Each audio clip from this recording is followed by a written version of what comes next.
injured, including a civilian corps. Details of the service personnel will be released once all internal protocol requirements for members killed in action are done. An investigative team from the Royal Papua New Guinea Constabulary were dispatched to the site with military police. A high-level PNGDF investigation team has been tasked to conduct an internal investigation. The Chief of Defense will provide more details during a press briefing this afternoon. The Papua New Guinea Teachers Association has been operating from a structure fixed into the institution from the colonial era. It will now change its operation following the issuing of the registration certificate by the Department of Labor and Industry. The registration of certificate gives teachers the individual right to join the union in the country. Today is a special day for PNGDF financial members and teachers in Papua New Guinea. This is a new era from the colonial recognition of PNGTA. Now there's a changes. The name from territory of Papua New Guinea, it was given by the colonial time. Since independence to this date, Papua New Guinea Teachers Association operated from that registration name.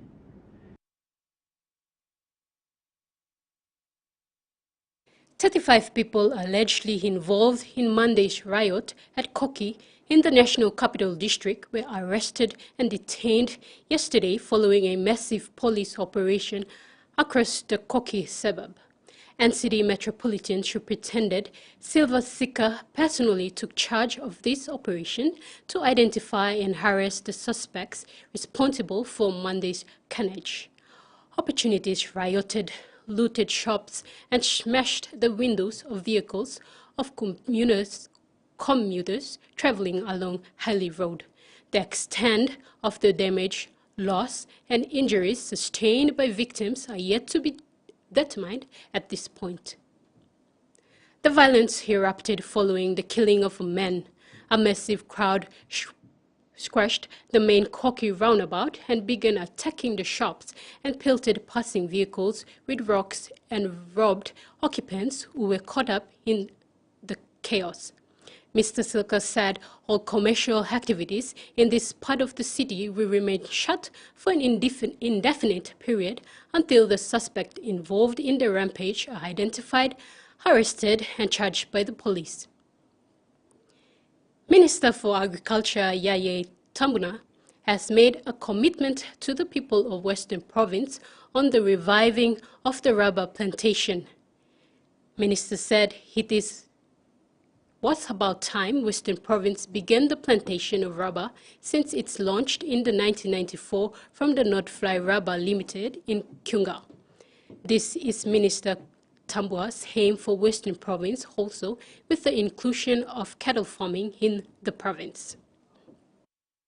You plus or lot of man lo roba me like make sure that money comes straight lo you can benefit. Now a policy lo me plan lo downstream processing lo increasing production. So lo rubber now me must talk savlo you plus me plan working big plan rubber downstream processing down lo long kupiano now. And bisla boketa lo more farmers long up. Next year governor what the melvin lo you me like if you me work on big something lo ya whether you like you me revive him rubber or you like you work on the big plantation lawyer national government and stop helping you but then next year. So commitment don't mean you working lawyer and must go.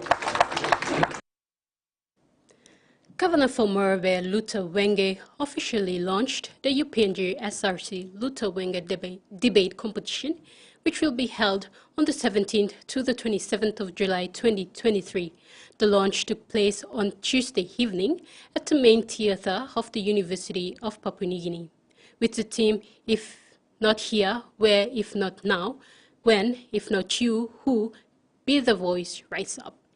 Each representative at the school will conduct their own internal debate on the winning team will represent PNG in the New Zealand at the Pacific University Debate Competition.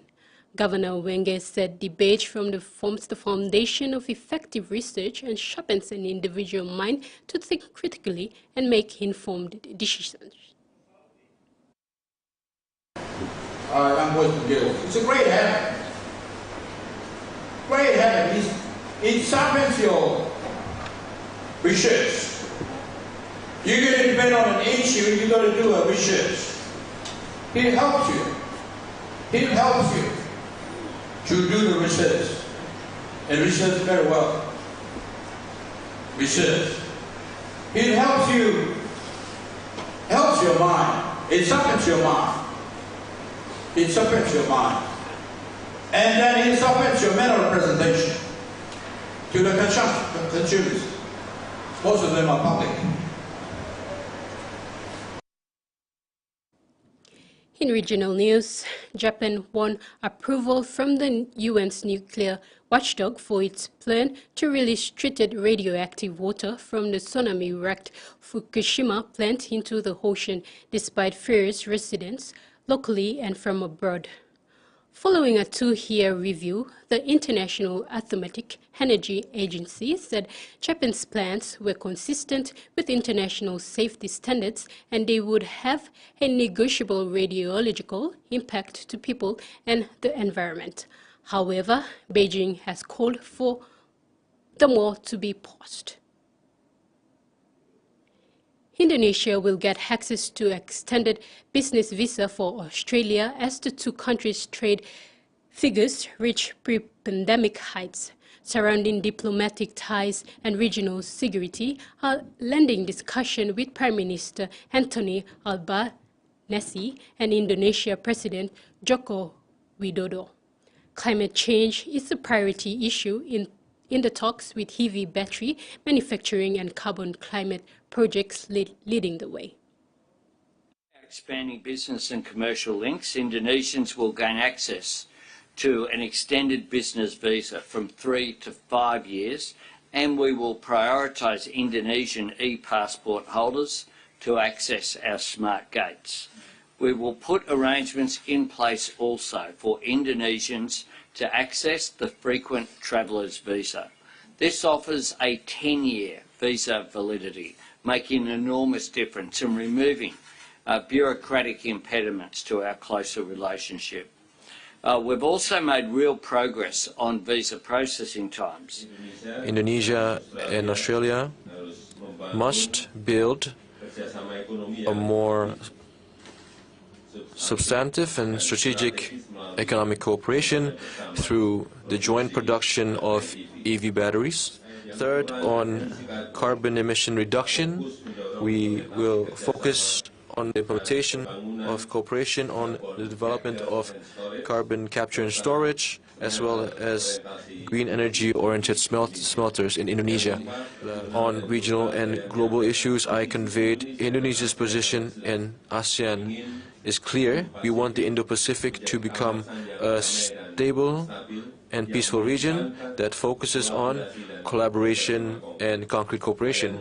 I appreciate Australia's support towards Indonesia's ASEAN chairmanship, and I invite Australia to enhance partnership in the South Pacific through trilateral cooperation and to participate in the ASEAN Indo-Pacific Forum.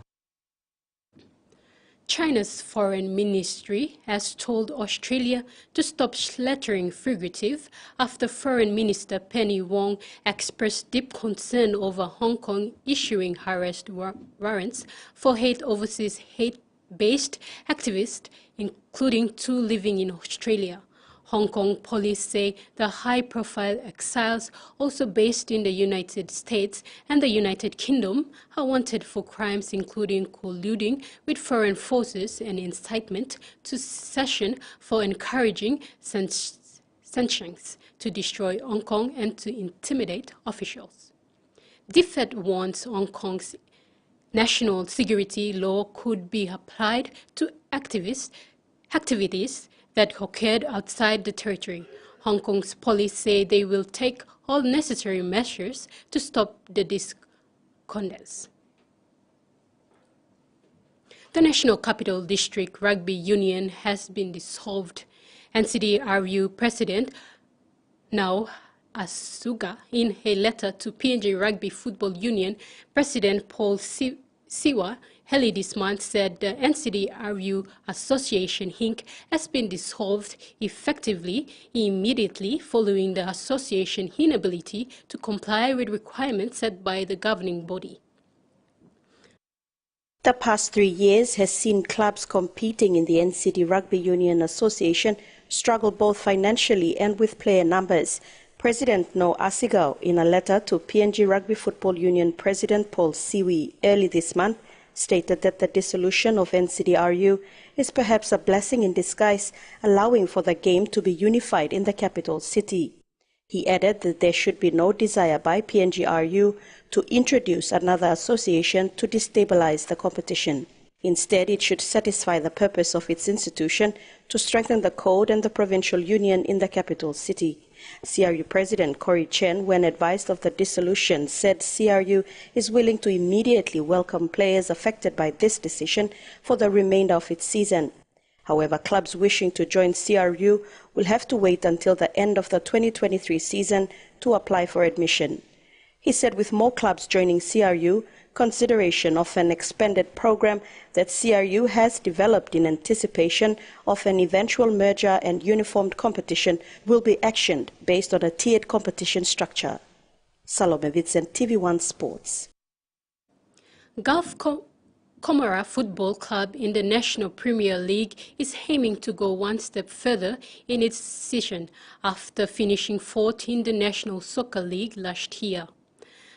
The young Comoras looked sharp in the performance they put up against NCSL big guns Leigh City FC in Monday's match.